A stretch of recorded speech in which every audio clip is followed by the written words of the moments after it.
On this episode of Plants Where the Sun Don't Shine with Dr. Dennis, Carolina Allspice or Calycanthus floridus.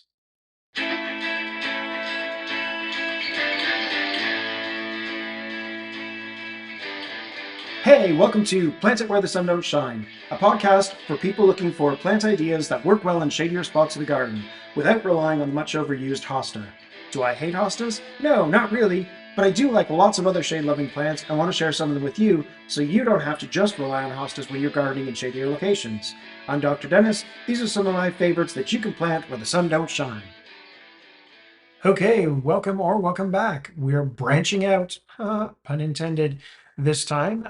We're not dealing with a perennial plant. I'm going to talk about a shrub. This is Calycanthus floridus or Carolina allspice. Sometimes it's also known as Eastern sweet shrub, although really the common name that I've most often heard it referred to as Carolina allspice. It does well in part shade to full shade. I've had it grown in both locations, and it actually does better in the shadier spots. So the idea of like putting it into a part shade location, it will thrive in a spot that doesn't get direct sunlight. Um, it grows, around 10 foot on average. I've seen them perhaps slightly taller than that. If you do some reading, you might find that you folks refer to them as getting taller, maybe more like 12 or even 13 or 14 feet. Most commonly, I've seen them around that sort of 9 to 10 foot mark. Um, they are native to southeastern US.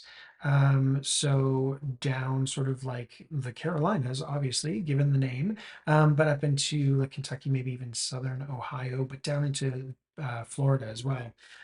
They do well in my zone, 6A. They actually range zones 4 through 9. So they can handle quite a wide range of climates. Um, they get these really nice glossy green leaves, and the flower is what makes them quite interesting. So the flower actually looks almost like it's carved from wood, but very intricate straps that sort of unfold. They usually are a dark red or burgundy color, though there are now on the market some variations that are available, so hybrids.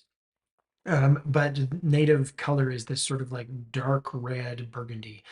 The flower has a strawberry scent to it, so its uniqueness is this smell that it has.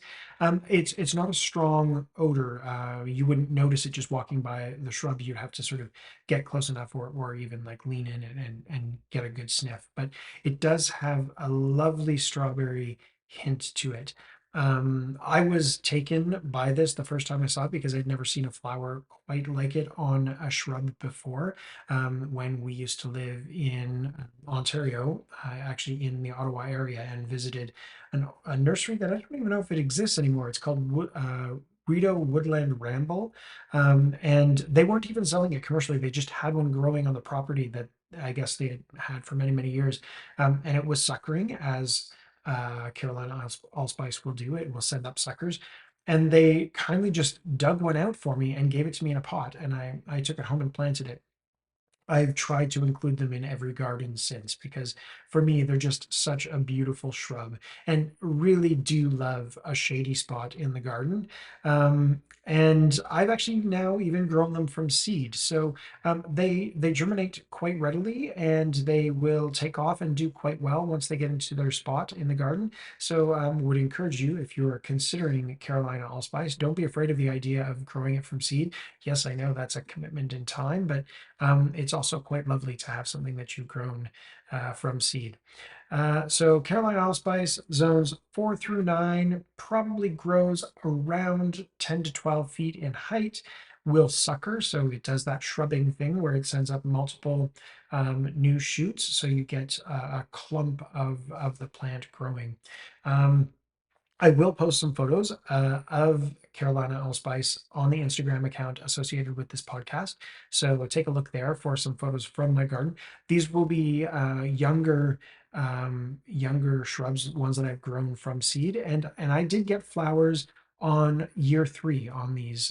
So just to sort of note that, again, if you're going to commit to growing them from seed, not to think this is going to take forever to get the beauty of the flower. So take a look at that. Thanks for listening. Thanks also goes to Sherry Donegan, Jonathan Scott, and of course Ian Jefferson for brainstorming podcast name ideas with me. Credit goes to Sherry on that one. If you have thoughts or ideas you'd like to share, please email me at plantitwherethesundon'tshine@gmail.com. That's one word without the apostrophe. You can also follow the show on Instagram at plantitwherethesundon'tshine with Dr. Dennis. Hosting is provided by Spotify for podcasters. Until next time, thanks for listening. Go plant it where the sun don't shine.